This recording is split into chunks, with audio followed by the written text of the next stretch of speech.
सबको जय मसीह की। मैं जतिन बब्बर और आप देख रहे हैं मसीह परिवार चैनल। जैसे कि आप सब जानते हैं कि मैं इस चैनल पे प्रभु के अलग अलग दासों की वीडियोस डालता हूं, तो अगर आपको हमारा चैनल अच्छा लगता है तो आप इस चैनल को ज़्यादा से ज़्यादा सब्सक्राइब जरूर करें, ताकि आप प्रभु के वचन को सुन सके। वीडियोस को ज़्यादा से ज़्यादा शेयर करें ताकि जिन लोगों तक वचन नहीं पहुंचा उन तक भी वचन पहुंच सके। सबको जय मसीह की। एक बार मैं आपसे दोबारा कहूँगा कि इस चैनल को सब्सक्राइब जरूर करें और वीडियोस को ज़्यादा से ज़्यादा शेयर करें। जय मसीह की। तो आज हमारे सामने परमेश्वर का वचन हमें कहता है कि हमारा फोकस जो है वो प्रभु पर होना चाहिए, हमारा ध्यान जो है वो परमेश्वर पर होना चाहिए। आप नए साल में जब प्रभु पर फोकस रखेंगे तो जो चीज़ें आपकी पेंडिंग है, प्रोसेसिंग में है, परमेश्वर उन चीज़ों को हल करेगा और आपके लिए बड़ा काम करेगा। प्रॉब्लम कहाँ पे है? 2024 में कई लोगों का फोकस जो है वो परमेश्वर पर नहीं था। उनका जो फोकस था वो यहाँ वहाँ भटका हुआ था। उनका जो फोकस था वो शैतानी चीज़ों में अट्रैक्ट होता जा रहा था। लेकिन बाइबल कहती है, वचन कहता है कि हमारा फोकस जो है वो प्रभु की ओर होना चाहिए, उस पर हमारा कंसंट्रेशन होना चाहिए। तो वो क्या कहते हैं कि जब गवाहों के बादल ने हमें घेरा है तो उस उलझाने वाली और रोकने वाली पाप को हम अपनी लाइफ से दूर करें और हमारा ध्यान जो है वो प्रभु की ओर होना चाहिए। पाप और वो उलझाने वाली चीजें जो है वो आपके फोकस को परमेश्वर की ओर से दूर करती है, परमेश्वर की ओर से आपको डिस्टर्ब करती है। लेकिन जब आपका फोकस यीशु मसीह पर होगा तो आपके लिए वो असंभव चीजें भी संभव हो जाएगी। आमीन। तो आज परमेश्वर का आत्मा कह रहा है आपने अपना फोकस रखना है, मतलब सेंटर बनाना है प्रभु को। जब आप प्रभु को सेंटर बनाएंगे, आप सेंट्रलाइजेशन हो जाएंगे, तो खुदावंद की समर्थ आपकी लाइफ में ऑटोमेटिक काम करेगी। आपकी प्रेयर्स आंसर होना शुरू हो जाएगी। आपके लिए प्रभु बंद दरवाजों को खोलना शुरू करेगा और परमेश्वर आपके लिए अन होने कामों को भी कर देगा। इसलिए आपने प्रभु को अपनी लाइफ का फोकस बनाना है। आपके विश्वास का सिद्ध करता कोई इंसान नहीं, यीशु मसीह है, और उसने हमारे लिए बड़े दुख को सहा। क्रूस का दुख दुनिया के सारे दुखों से भयानक दुख है। क्रूस के दुख में हाथों में कीलें थी, पाँव में कीलें थी, पसली में बाला था, सर पर कांटों का ताज था और उसे लटकाया गया। पूरी बॉडी का जो वेट है वो हाथों पर था और इतनी भयानक सजा उसको दी गई। उसने गालियों को, लज्जाओं को, तानों को सहा और किसी बात की परवाह नहीं की, चिंता की परवाह नहीं की, क्योंकि वो हमें प्यार करता है और उसने हम सब के लिए, सारी मनुष्य जाति के लिए अपना प्राण दे दिया।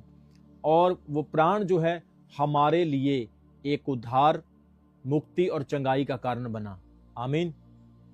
इसलिए प्रभु के वचन में वो कहता है तुम्हारा फोकस यीशु मसीह पर होना चाहिए, तुम्हारा ध्यान प्रभु पर होना चाहिए। क्रूस की सजा सह ली। क्रूस एक ऐसी मृत्यु है कि जो इतिहास में एक निशान बन गई, एक हिस्ट्री बन गई। क्रूस एक शर्मिंदगी का कारण है कि ये क्रूस जो है ये शर्मिंदगी है। इस पर पाप लादे गए, बीमारियां लादी गई, श्राप लादे गए। लेकिन ये क्रूस यीशु मसीह के द्वारा शर्मिंदगी से एक गवाही का कारण भी बनी है कि सचमुच यीशु मसीह ने इस क्रूस की मौत को हराया है और यीशु मसीह ने हम सब के लिए उद्धार का, मुक्ति का रास्ता तैयार किया है। सो मुझे एक बहुत अच्छा उदाहरण याद आया, मैं आपको बताना चाहता हूँ। ऐसा बाइबल में नहीं लिखा, लेकिन एक उदाहरण है आपको समझाने के लिए। एक बार एक लकड़ी ने परमेश्वर से कहा कि परमेश्वर मुझे ऐसी लकड़ी बना कि दुनिया जो है वो मेरी रिस्पेक्ट करे, दुनिया जो है मुझे इज्जत दे और मेरा सत्कार करे। तो परमेश्वर ने कहा ठीक है, तेरे लिए ऐसा ही हो जाएगा। तो उस लकड़ी को काटा गया और उस लकड़ी की कुर्सियां बन गई, बहुत महंगे महंगे टेबल बन गए। उसने कहा था कि मैं कीमती बनूं, मैं बेतहा मूल्यवान बनूं, तो वो बन गई।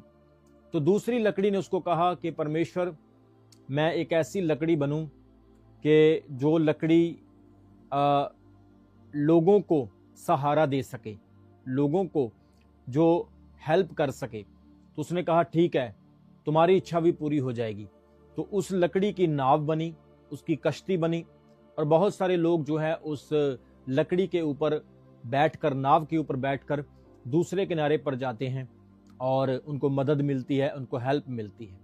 और तीसरी लकड़ी, तीसरे पेड़ वाली लकड़ी ने कहा कि परमेश्वर मुझे ऐसा वरदान दें, मुझे ऐसी लकड़ी बनाएं कि सारी दुनिया इस लकड़ी को याद रखे और ये लकड़ी जो है ये एक ऐसा निशान बन जाए कि दुनिया इसको मानने लगे, इसको नमस्कार करे, इसके सामने अपने सर को झुकाए।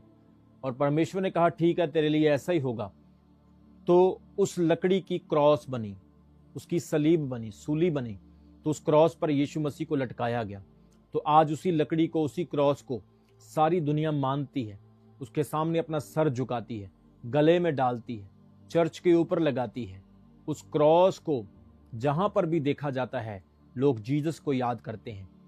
परमेश्वर ने उस लकड़ी को ऐसा सम्मान, ऐसी इज्जत दी, ऐसी महानता दी कि वो क्रूस बनी जिस पर यीशु मसीह लटकाए गए। तो हम इस उदाहरण से क्या सीखते हैं? जब हम परमेश्वर से कुछ मांगते हैं और प्रभु पर अपना फोकस रखते हैं तो परमेश्वर हमें सम्मान देता है, इज्जत देता है, वो हमारी बड़ाई करता है। आमीन। सो वो कहता है तुम्हारा फोकस जो है वो प्रभु पर होना चाहिए। जब तुम प्रभु पर फोकस रखोगे तो तुम लोग परमेश्वर की आवाज को सुन पाओगे, तुम लोग अपनी प्रार्थना को प्रभु तक पहुंचा पाओगे।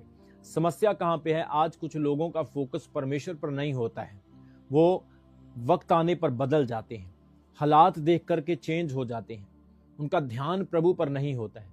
आप बाइबल के हजारों एग्जाम्पल्स देख सकते हैं। मूसा का फोकस कहां पर था? शद्रक, मेशक, अबेदनगो का फोकस कहां पर था?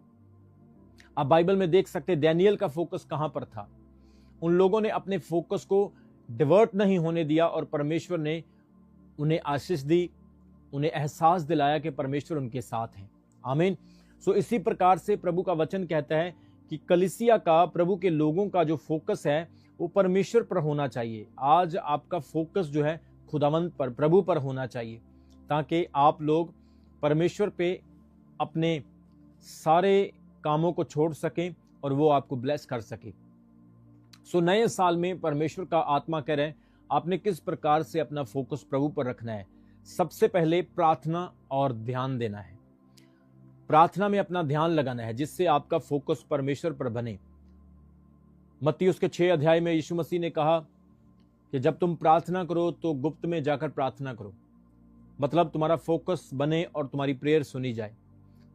प्रभु ने कहा जो तुम्हारा पिता गुप्त में देखता है वो तुम्हें गुप्त में प्रतिफल देगा। मत्ती 7 अध्याय उसके 7 वचन में कहते हैं मांगोगे तो तुम्हें दिया जाएगा, अर्थ प्रार्थना करोगे तो तुम्हारी प्रार्थनाओं को सुना जाएगा।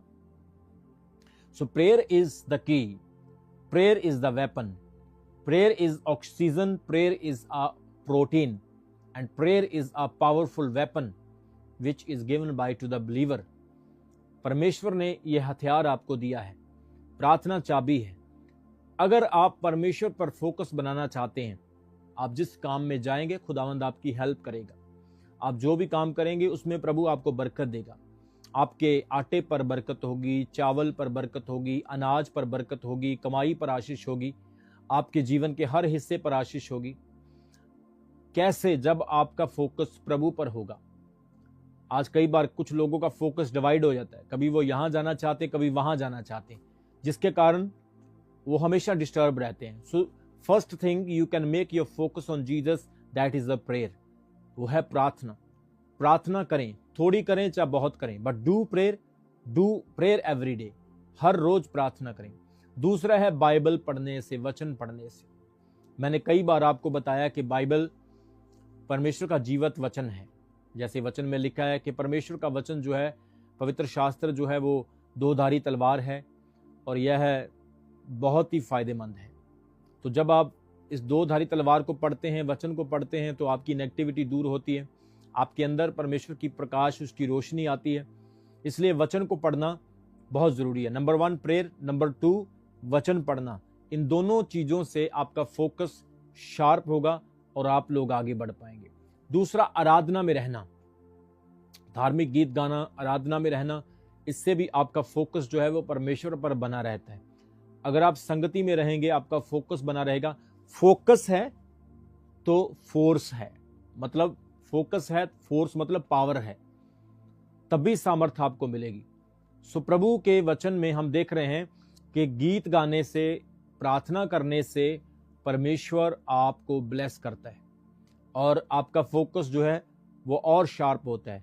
संतों की संगति करने से। तीसरा है पवित्र लोगों की संगति करने से। When you do a pray of the spiritual people, आप अच्छे लोगों के साथ रहते हैं तो आप वैसे ही बन जाते हैं। जैसी संगत वैसी रंगत। इस तरह से आपका फोकस और ज्यादा शार्प होगा। धन्यवाद देने से आपका ध्यान प्रभु की ओर रहता है।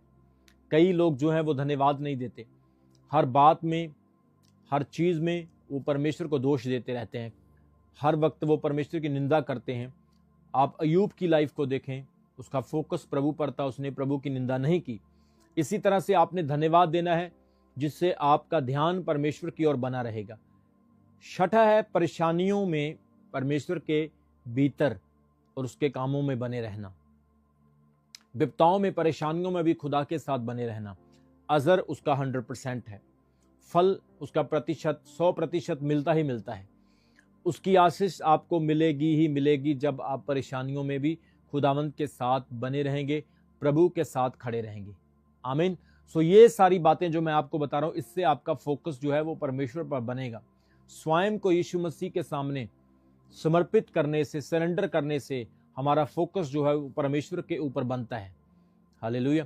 सो इसीलिए वो कहता है कि विश्वास के कर्ता यीशु की ओर ताकते रहें, सिद्ध करने वाले, उलझाने वाले और रोकने वाले पाप को दूर करके पेशेंस के साथ, धीरज के साथ उस दौड़ को दौड़ते रहें। और परमेश्वर कहता है वो आपको ब्लेस करता है, वो आपको आशीषित करता है। सो नए साल में जो जो ब्लेसिंग्स आप पाना चाहते हैं, नए साल में जो भी आप अपनी लाइफ में चाहते हैं, जो भी आप करना चाहते हैं, पाना चाहते हैं, उसके लिए मेरे प्रियो आप लोगों को फोकस में बने रहना है। अपने ध्यान को प्रभु की ओर केंद्रित करना है ताकि परमेश्वर आपको सुन सके, परमेश्वर आपके प्रार्थनाओं पर अपना कान लगा सके। सो ये बातें मैंने आपको वो बताई हैं जो बातें आपका ध्यान प्रभु की ओर लगाती हैं, लेकिन कुछ बातें आपने नहीं करनी है जिससे आपका ध्यान ना टूटे। सो नंबर 1, जब आप घुमंड में आते हैं तब भी आपका ध्यान टूट जाता है, आपका फोकस यीशु की ओर से हट जाता है। नीति वचन 3:5-6 में लिखा है, तू अपनी समझ का सहारा ना लेना परंतु संपूर्ण मन से यहोवा पर भरोसा रखना। So do not lean your own understanding but trust in the Lord with all your heart. पूरे मन से प्रभु पर भरोसा रखना, अपनी समझ का सहारा नहीं लेना। मैं बहुत इंटेलिजेंट हूं, मैं सबसे उत्तम हूं, मेरे जैसा कोई गा नहीं सकता, मेरे जैसा कोई प्रचार नहीं कर सकता, मेरे पास बहुत पैसा है, मैं सबसे ब्लेस्ड हूं। तो ये चीजें, ये बातें जो है आपके फोकस को तोड़ती है, आपके ध्यान को केंद्रित होने से हटाती है। So make sure do not proud, किसी बात में भी प्राउड ना करें, ये आपके फोकस को तोड़ेगा नए साल में। सो कॉन्फिडेंट रहें लेकिन प्राउड ना करें। कॉन्फिडेंट मतलब कोई भी काम करें तो पॉजिटिव रहें, आत्मविश्वास रखें, पर खुदा पर जो विश्वास है वो अलग चीज है। और अपने आप पर घमंड ना करें, कॉन्फिडेंट करें। दूसरी चीज, संसार की बुद्धि पर घमंड ना करें। जैसे कि 1 कुरिन्थियंस चैप्टर 3 वर्स 19 से, क्योंकि संसार का ज्ञान परमेश्वर के निकट मूर्खता है। जैसा लिखा है कि वो ज्ञानियों की, उनको उनकी चतुराई में फंसा देता है। वचन में लिखा है कि परमेश्वर कहता है कि ज्ञान जो संसार की ओर से मिलता है वो परमेश्वर के सामने मूर्खता है। आज आप देखो फेसबुक, यूट्यूब, सोशल मीडिया पे लोग दुनिया का ज्ञान बांट रहे हैं और वो परमेश्वर को भी कुछ नहीं समझते हैं। कई तो परमेश्वर के लोगों को भी कुछ नहीं समझते हैं। वो संसारिक ज्ञान पाकर ऐसा समझ रहे हैं कि वो दुनिया के महान व्यक्ति बन गए हैं, लेकिन बाइबल से वो ज्ञान जो है परमेश्वर के निकट मूर्खता है। जब तक वो परमेश्वर की बड़ाई नहीं करेंगे, प्रभु के सामने झुकेंगे नहीं, प्रभु के सामने नम्र होकर प्रभु को महिमा नहीं देंगे, तो उनका ज्ञान मूर्खता है। इसलिए वहां पे लिखा है कि ज्ञानियों को वो उनकी चतुराई में फंसा देता है, लेकिन भोले लोगों को बचाता है। ज्ञान जरूरी है, नॉलेज होना चाहिए, आपको फुल ऑफ नॉलेज रखना चाहिए, लेकिन ऐसा ना हो कि नॉलेज आपके प्राण को नाश कर दे, आपके अंदर घुमंड को पैदा कर दे। ज्ञान आपको बहुत मिल जाएगा, और ज्ञान देने वाले आपको बहुत मिल जाएंगे, लेकिन जान देने वाले नहीं मिलेंगे। यीशु मसीह ज्ञान देने नहीं, जान देने आया। सो जिसने आपके लिए प्राण दिया आपके पापों के लिए, वही आपको ये वचन कहता है कि आप लोग संसार की बुद्धि पर घमंड ना करें। संसारिक बुद्धि जो है वो आपका उद्धार नहीं कर सकती है, संसारिक बुद्धि आपको चंगा नहीं कर सकती है, आपके लिए स्वर्गीय आशीषों को नहीं खोल सकती है। लेकिन जब आप परमेश्वर पर विश्वास रखेंगे तो आपको बरकत मिलेगी। शरीर की वासना और अभिलाषा और लस्ट से आपने बच करके रहना है। ये बहुत ही खतरनाक चीज है। पाप जब आपकी लाइफ में आता है तो इसी तरह से आपको खोखला करता है और आपकी लाइफ में बहुत सारी परेशानियों को लेकर आता है। ये मीठा जहर है और ये वो जहर है जिसे खाने के बाद इंसान इसे खाता रहता है और अंदर अंदर मर जाता है, अंदर ही अंदर खोखला हो जाता है। इसलिए शारीरिक वासना, अभिलाषा, लस्ट जो है, मैं आपको बता रहा हूँ, जैसे 2025 में हम एंटर हो चुके हैं, तो इस समय यह वासना, यह अभिलाषा लोगों के अंदर आपको ज़्यादा काम करती हुई दिखाई देगी। आप आने वाले दिनों में देखना, आने वाले समय में देखना कि लोग जो है वो इतने ज़्यादा निर्लज्ज हो जाएंगे, लोग इतने ज़्यादा लज्जा से बाहर हो जाएंगे, उनके अंदर शर्म नहीं रहेगी और उनके अंदर लस्ट, वासना बहुत ही ज़्यादा बढ़ जाएगी। नूह के दिनों के समान दिन हो जाएंगे और ऐसे ऐसे पापों में लोग फंस जाएंगे कि आपने कभी देखा भी नहीं होगा। मैं आपको बता रहा हूं, पिछले कई सालों में इस साल आपको पाप जो है वो ज़्यादा बढ़ता हुआ दिखाई देगा और लोगों के अंदर आपको इंसानियत खत्म होती हुई दिखाई देगी। शैतान इतने तेजी से, इतने जोरदार तरीके से काम करेगा। ये मैं आपको वर्ल्डली एक्सपेक्ट दिखा रहा हूं, लेकिन गॉडली एक्सपेक्ट इससे भी बड़ा है। इसलिए शरीर की वासना और अभिलाषा लस्ट का कारण है जो आपके फोकस को यीशु मसीह से हटाता है। बाइबल में लिखा है सैमसन इसी चीज में फंसा, दाऊद इस चीज में फंसा, सुलेमान इस चीज में फंसा। वचन में लिखा और भी बहुत सारे लोग हुए जो इस चीज में फंस गए। यूसुफ ने इस पर विजय पाई। हम देखते हैं कि परमेश्वर के और भी बहुत अच्छे अच्छे सेवक हुए। पौलुस ने इस चीज पर विजय पाई, पतरस ने पाई, हमारे स्वयं यीशु मसीह ने हर एक पाप के ऊपर विजय पाई। सो ये वासना, अभिलाषा जो है, ये आपके फोकस को कभी भी प्रभु पर नहीं बनने देगी। मैं आपको बहुत सारे ऐसे विश्वासी बता सकता हूं और कई लोगों को मैं जानता हूं जो इस चीज में बहुत ज्यादा फंसे हुए हैं। यहाँ तक कि बहुत सारे सेवक, पास्टर्स भी इन चीजों में फंसे हुए हैं। तो इसीलिए उनका फोकस जो है वो परमेश्वर पर नहीं बन पाता है, उनका ध्यान जो है प्रभु पर नहीं आ पाता है। तो आज परमेश्वर का वचन आपको यही कहता है कि नए साल में आपने अपना ध्यान प्रभु की ओर रखना है। अगर तो आप बीमारी से बचना चाहते हैं, आप परेशानी से बचना चाहते हैं, आप लंबी जिंदगी पाना चाहते हैं, तो यही तरीका है कि प्रभु पर फोकस रखें। और बहुत सारी चीजों में आनंद है। अच्छे खाने का आनंद लो, प्रभु के गीतों का आनंद लो। ये घास बनाई है, पेड़ पौधे बनाए हैं, नदियां बनाई है, उनको देखो, सैर करो, वॉकिंग करो, हैं, प्रभु के वचन को सुनो। और बहुत अच्छी अच्छी चीजें हैं आनंद लेने के लिए।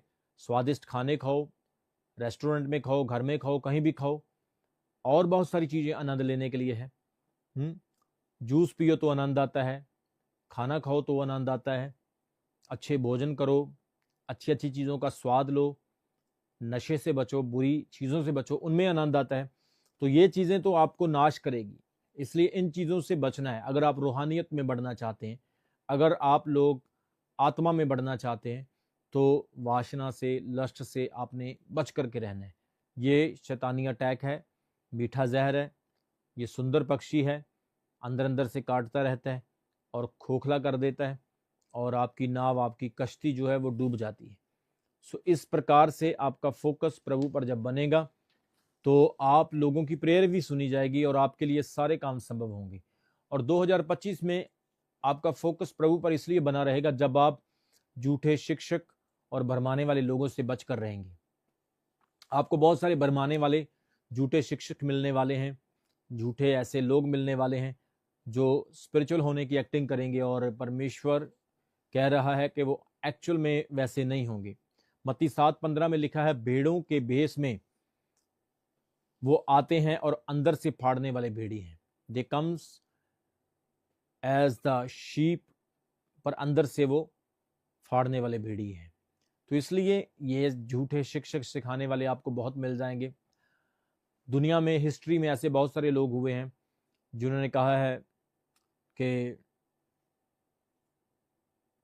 समाधि से संभोग, ऐसी बहुत सारी बातें, गलत शिक्षाएं, गलत डॉक्ट्रिन्स, संसारिक डॉक्ट्रिन्स, बाइबल से बाहर की बातें जो आपके विश्वास को गिरा सकती है। तो ऐसे सिखाने वाले शिक्षकों से आपने बचना है, जिन्हें बातों का और झूठ की बीमारी लगी हुई है, और इस बीमारी के कारण वो दूसरों को भी फंसा लेते हैं। और ज्ञान की कमी ना होने के कारण भी, लैक ऑफ नॉलेज होने के कारण भी आपका फोकस जो है वो परमेश्वर से डिवाइड हो जाता है। जैसा होशिया की किताब उसके 4:6 में लिखा है, मेरा ज्ञान ना होने के कारण मेरी प्रजा नाश हो रही है। प्रभु कहता है, मेरे लोग मुझसे दूर हैं, उनका फोकस मुझ पर नहीं है, क्योंकि उन्हें ज्ञान भी नहीं है। आज लोगों को परमेश्वर का कोई ज्ञान नहीं है। जहाँ भी देखो वो चले जाते हैं, जो भी उनका मन करता है वो करते हैं, उसका कारण उनको ज्ञान नहीं है। लेकिन धन्य है वह लोग जिनको परमेश्वर के ज्ञान का पता है, जिन्हें सच्चाई की नॉलेज है, जो झूठ और सत्य को सत्य कहते हैं। सो छठी चीज जो नहीं करनी आपने, वो है नकारात्मक जो चीजें हैं, जो नेगेटिव चीजें हैं, उन चीजों से दूर रहना है। नेगेटिव फेलोशिप से दूर रहना है, नेगेटिव लोगों से आपने दूर रहना है। और बहुत कुछ आपके ध्यान को भटका सकता है, बहुत सारी नेगेटिव बातें जो है वो आपके ध्यान को भटका